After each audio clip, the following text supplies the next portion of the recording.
നമസ്കാരം. ഈ കഴിഞ്ഞ ദിവസമാണ് ഞാൻ ശ്രീ ഹരികുമാറുമായി സംസാരിക്കുമ്പോൾ ആ ഞെട്ടിക്കുന്ന വാർത്ത പുറത്തു കൊണ്ടുവന്നത്. ഇന്ത്യയുടെ ആഭ്യന്തര സുരക്ഷിതത്തെ പോലും ഭീഷണിയായി തീർന്നുള്ള ആ സംഭവം. അതായത് ISROയിലെ ഏകദേശം 900ഓളം ഉദ്യോഗസ്ഥർ, ശാസ്ത്രജ്ഞന്മാരടക്കം ഉന്നത സ്ഥാനത്തിരിക്കുന്ന ആളുകളടക്കം കൊല്ലപ്പെടുകയോ ആത്മഹത്യ ചെയ്യുകയോ അല്ലെങ്കിൽ അപ്രത്യക്ഷരാകുകയോ ചെയ്തിട്ടുണ്ടെന്നുള്ള ഞെട്ടിക്കുന്ന വാർത്തയാണ് അദ്ദേഹം പുറത്തു പറഞ്ഞിട്ടുള്ളത്. അതായത് പല രാജ്യങ്ങളിൽ നിന്നും ശാസ്ത്രജ്ഞന്മാരെ തട്ടിക്കൊണ്ടുപോവുകയും അവരുടെ അടുത്തുനിന്ന് ആണവ രഹസ്യങ്ങളടക്കമുള്ള രഹസ്യങ്ങൾ തട്ടിയെടുക്കുകയും എന്നിട്ട് അത്യാധുനിക ആയുധങ്ങൾ നിർമ്മിക്കുകയും അങ്ങനെ അവരെ വില വെച്ച് ഉണ്ടാക്കുന്ന ഇത്തരം സംഭവങ്ങൾ ഉപയോഗിച്ച് അവര് അത്യാധുനിക ആയുധങ്ങൾ ഉണ്ടാക്കി മറ്റു രാജ്യങ്ങൾ നശിപ്പിക്കാൻ ശ്രമിക്കുന്ന കാര്യങ്ങളെല്ലാം നമ്മൾ കേട്ടിട്ടുണ്ട്. സിനിമയിലാണ് അത്തരം കാര്യങ്ങളൊക്കെ കേൾക്കാറുള്ളത്. ഈ ചാരസുന്ദരികളെയൊക്കെയാണ് അതിനുവേണ്ടി ഉപയോഗിക്കുക. മുമ്പ് ചാരസുന്ദരിയായ മറിയം റഷീദയെയും ഫൗസിയ ഹസനെയൊക്കെ ഈ കേരളത്തിൽ വന്നപ്പോൾ ചാരസുന്ദരികളെ അവർ ചിത്രീകരിച്ചു. യഥാർത്ഥത്തിൽ അവർ ചാരസുന്ദരികളൊന്നും ആയിരുന്നില്ല. അവർക്ക് ഈ ശാസ്ത്രജ്ഞന്മാരായി ബന്ധമുണ്ടായിരുന്നു, അവർക്ക് ശാരീരിക ബന്ധവും ഉണ്ടായിരുന്നു എന്നുള്ളത് തെളിഞ്ഞില്ല. പക്ഷേ അവർ ഒരിക്കലും ചാരപ്രവർത്തനത്തിന് വന്നതല്ല, പണം മാത്രം ഉദ്ദേശിച്ച് വന്ന ആൾക്കാരാണ്. എന്നാൽ ചാരസുന്ദരികളെ ഉപയോഗിച്ചുകൊണ്ടുള്ള ശാസ്ത്രജ്ഞന്മാരെയും ഉദ്യോഗസ്ഥന്മാരെയും ഇത്തരത്തിലുള്ള സ്ഥാപനങ്ങളിലേക്ക് അയച്ച് കൊണ്ടുപോവുകയും പിന്നീട് അവരെ രഹസ്യങ്ങൾ തട്ടിയെടുത്ത് കൊല്ലുകയും ചെയ്യുന്ന സംഘങ്ങൾ തന്നെ പ്രവർത്തിക്കുന്നുണ്ട്. ഈ അടുത്ത കാലത്ത് PSLV വിക്ഷേപണമെല്ലാം തുടർച്ചയായി പരാജയപ്പെട്ടുകൊണ്ടിരിക്കുന്ന സന്ദർഭത്തിൽ ഇതിനെക്കുറിച്ച് അന്വേഷിക്കാൻ അജിത് ഡോവൽ എന്ന് പറയുന്ന ഇന്ത്യയിലെ രാജ്യരക്ഷാ സുരക്ഷാ രംഗത്ത് പ്രവർത്തിക്കുന്ന ഏറ്റവും ഉന്നത സ്ഥാനത്തിരിക്കുന്ന വ്യക്തി കേരളത്തിൽ വരികയും ഈ ISROയിൽ വരികയും ഇതിനെക്കുറിച്ച് അന്വേഷിക്കുകയും ചെയ്തിട്ടുണ്ട്. പല അന്വേഷണങ്ങളും നടന്നിട്ടുണ്ടെങ്കിലും എവിടെയും എത്തിയില്ല. എന്നാൽ അദ്ദേഹം നേരിട്ടിറങ്ങിയത് ഇതിന്റെ ഗൗരവം മനസ്സിലാക്കിയിട്ടാണ്. അതായത് വിദേശ രാജ്യങ്ങളിലെ ചാരന്മാർ നമ്മുടെ ISROയിൽ കയറി, രഹസ്യമായി നുഴഞ്ഞു കയറി ഇന്ത്യയെ നശിപ്പിക്കാൻ ശ്രമിക്കുന്നു. ബഹിരാകാശ ഗവേഷണ സംബന്ധമായ ഇന്ത്യയുടെ കുതിപ്പ് തകർക്കാൻ വേണ്ടിയിട്ടുള്ള അതിന്റെ ഭാഗമായിട്ടാണ് ഇത്തരം കാര്യങ്ങൾ നടക്കുന്നത് എന്നുള്ള കാര്യമാണ് പുറത്തു വരുന്നത്. ഇപ്പോൾ ഹരികുമാറുമായി നേരത്തെ ഞാൻ ക്രൈം ഓൺലൈനിൽ നടത്തിയ ഇന്റർവ്യൂ ഇവിടെ പ്രസിദ്ധീകരിക്കുകയാണ്. വളരെ പ്രധാനപ്പെട്ട ഇന്റർവ്യൂ ആണ്, എല്ലാവരും കേൾക്കണമെന്ന് പ്രത്യേകം അഭ്യർത്ഥിക്കുകയാണ്. ഇന്ത്യയുടെ ISROയിൽ വർക്ക് ചെയ്യുന്ന ഏകദേശം 600ഓളം പേർ കൊല്ലപ്പെട്ട്, അല്ലെ 900ഓളം പേർ കൊല്ലപ്പെട്ടിട്ടുണ്ട് അല്ലെങ്കിൽ മരണപ്പെട്ടിട്ടുണ്ട് ദുരൂഹ സാഹചര്യത്തിൽ എന്ന് പറയുന്ന ഒരു വാർത്ത പുറത്തു വന്നിരിക്കുകയാണ്. ഈ അടുത്ത കാലത്ത് ഇന്ത്യയുടെ റോക്കറ്റ് വിക്ഷേപണങ്ങളെല്ലാം തന്നെ, സാറ്റലൈറ്റ് വിക്ഷേപണങ്ങൾ തന്നെ തുടർച്ചയായി പരാജയപ്പെട്ടിട്ടുണ്ട്. ആ പരാജയപ്പെട്ടതിൻ്റെ പിന്നിൽ ഏതെങ്കിലും അട്ടിമറി ഉണ്ടോ എന്നുള്ള ചില കാര്യങ്ങൾ അന്വേഷിച്ചു കൊണ്ടിരിക്കുകയാണ്. സാധാരണ അതിനുള്ളിൽ തന്നെയാണ് അന്വേഷിക്കുന്നതെങ്കിൽ ഇപ്പോൾ അജിത് ഡോവൽ തന്നെ നേരിട്ട് വന്നിരിക്കുകയാണ്. ഇതിനെക്കുറിച്ച് അങ്ങേക്ക് എന്താണ് പറയാനുള്ളത്? തീർച്ചയായിട്ടും ഇന്ത്യയുടെ ദേശീയ സുരക്ഷാ ഉപദേഷ്ടാവ് അജിത് ഡോവൽ ISROയിൽ സംഭവിച്ച വിക്ഷേപണ തകരാറിനെ കുറിച്ച് അന്വേഷിക്കാനായിട്ട് രംഗത്തെത്തി എന്നുള്ളത് അവിടെ സംഭവിക്കുന്ന കാര്യങ്ങളുടെ ഗൗരവം വർദ്ധിപ്പിക്കുന്നു. അജിത് ഡോവലിനെ പോലൊരാള് തീർച്ചയായിട്ടും ഒരു യന്ത്ര തകരാറ് അന്വേഷിക്കാൻ മാത്രമായിട്ട് എത്തില്ല. അദ്ദേഹം എത്തണമെങ്കിൽ അവിടെ ദേശസുരക്ഷയ്ക്കും മാത്രവുമല്ല അതീവ ഗുരുതരമായ ഒരു പ്രശ്നമാണെങ്കിലേ ഇത്ര അധികം സീനിയറായ ഒരു വ്യക്തി അവിടെ എത്തുകയുള്ളൂ. അപ്പോൾ കാര്യങ്ങൾ പ്രഥമ ദൃഷ്ട്യാ തന്നെ കാര്യങ്ങളിൽ എന്തോ പന്തികേടുണ്ട് എന്നുള്ളത് വ്യക്തമാണ്.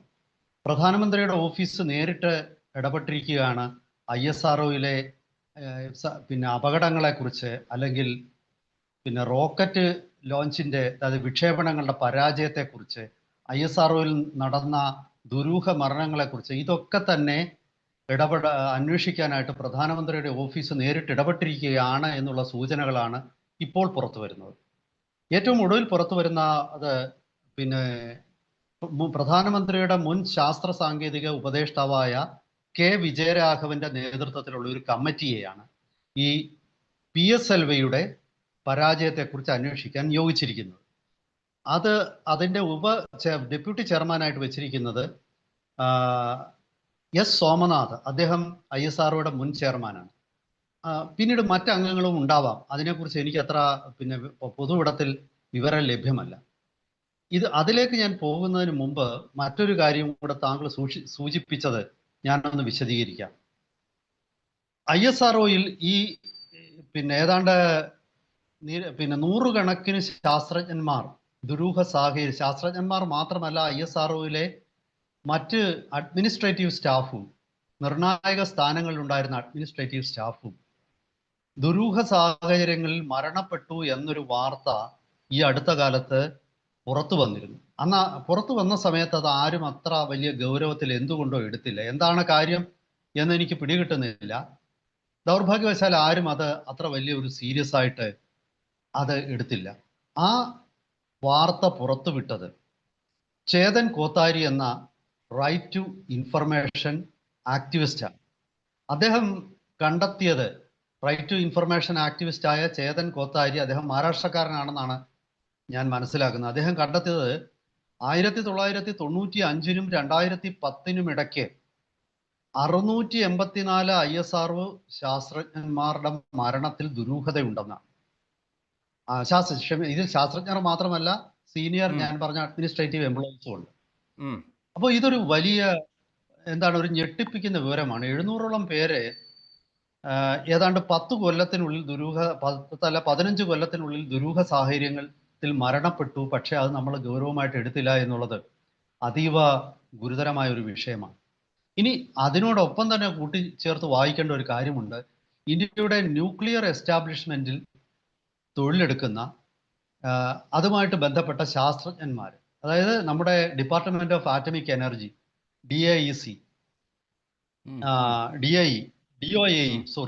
ഡിപ്പാർട്ട്മെന്റ് ഓഫ് ആറ്റമിക് എനർജിയിലും അതുപോലെ തന്നെ പിന്നെ മറ്റ് ന്യൂക്ലിയർ എനർജി സ്ഥാപനങ്ങൾ അതുമായിട്ട് ബന്ധപ്പെട്ടിടത്തും ഒക്കെ പ്രവർത്തിക്കുന്നതിൽ ഏതാണ്ട് 197 പേർ, ഏതാണ്ടല്ല കറക്റ്റ് 197 പേർ 95 മുതൽ 2010 വരെയുള്ള കാലയളവിൽ അവർ ആത്മഹത്യ ചെയ്തു എന്നൊരു വിവരവുമാണ് ഇദ്ദേഹം പുറത്തുവിട്ടിരിക്കുന്നത്. ആത്മഹത്യ ഒരു സംഭവം, അത് കുറച്ചുകൂടെ വളരെ പിൻ പോയിന്റഡ് ആയിട്ടുള്ള ഒരു കണ്ടെത്തലാണ്. ആ കാലത്ത് ദുരൂഹ സാഹചര്യത്തിൽ മരണപ്പെട്ടവരുടെ എണ്ണം 1700-ലധികമാണെന്നൊക്കെയാണ് അദ്ദേഹം പറയുന്നത്.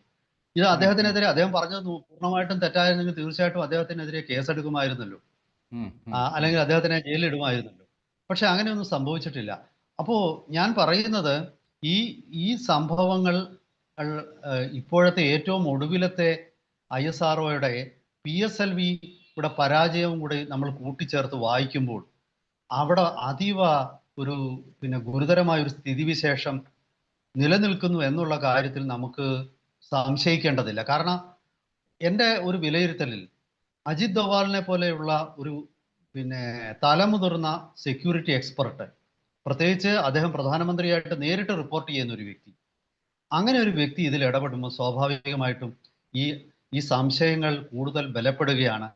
ഇതിനിടയിൽ പുറത്തു വരുന്ന വിഷയം ഈ ആണവ പദ്ധതികളുമായിട്ട് ബന്ധപ്പെട്ട് പ്രവർത്തിക്കുന്ന, ഞാൻ ആദ്യം പറഞ്ഞല്ലോ 197 പേര് ആത്മഹത്യ ചെയ്തു എന്ന്.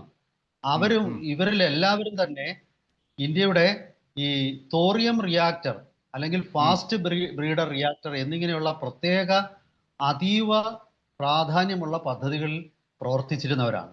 ഇപ്പൊ സാധാരണ പദ്ധതികൾ പ്രവർത്തിക്കുന്നവരല്ല ദുരൂഹ സാഹചര്യത്തിൽ മരണപ്പെടുന്ന ആൾക്കാർ തന്ത്രപ്രധാനമായ പദ്ധതികളിൽ പ്രവർത്തിക്കുന്നവരാണ്. അപ്പോൾ അത് നമുക്കങ്ങനെ തള്ളിക്കളയാൻ പറ്റുന്ന ഒരു വിഷയമല്ല എന്നുള്ളത് പുറത്തു വരും. ഇതെന്താണ് നമ്മുടെ ചോദിച്ചോ. അതായത് നമ്മൾ സിനിമകളിലൊക്കെ കാണുന്ന പോലെയുള്ള ഒരു കാര്യമാണ് ഇപ്പോൾ അങ്ങ് പറഞ്ഞിട്ടുള്ളത്. ഇപ്പം നമ്മൾ പലതും കേൾക്കാറുണ്ട്, ശാസ്ത്രജ്ഞന്മാരെ തട്ടിക്കൊണ്ടുപോയി എന്നിട്ട് രഹസ്യങ്ങൾ ചോർത്തിയെടുത്തു, എന്നിട്ട് ഏറ്റവും ഗൗരവമുള്ള ചില ആയുധങ്ങൾ വികസിപ്പിച്ചെടുത്തു എന്നൊക്കെ പറയുന്ന കഥകൾ നമ്മൾ കേൾക്കാറുണ്ട്, സിനിമ കണ്ടിട്ടുണ്ട്. അതുപോലെ ഒരു കഥയാണ് ഇപ്പോൾ നമ്മൾ ഇന്ത്യ രാജ്യത്തെക്കുറിച്ചൊരു ഏറ്റവും ഗൗരവമുള്ള ഒരു കാര്യം ഇപ്പോൾ താങ്കൾ പറയുന്നത്. പറഞ്ഞോളൂ. തീർച്ചയായും ഇത് ശരിക്കും പറഞ്ഞാൽ സിനിമകളെക്കാൾ, അതായത് ഇംഗ്ലീഷിൽ ഒരു ചൊല്ലുണ്ട്, fact is stranger than fiction എന്ന്. അത് കഥയിൽ ഉള്ളതിനേക്കാൾ